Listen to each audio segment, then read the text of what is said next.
Let's demystify the steps of a septic system project. Step 1 is the initial assessment.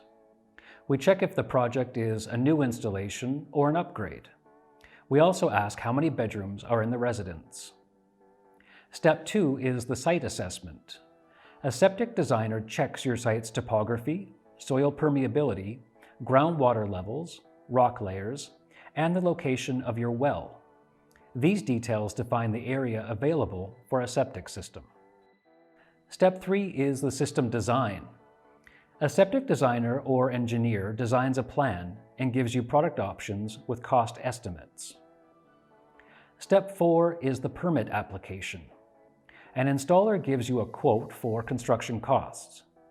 After you choose a septic system you want, you can apply for a permit. Step 5 is the installation. An installer does the work needed to install the septic system. Step 6, the final step, is use and maintenance.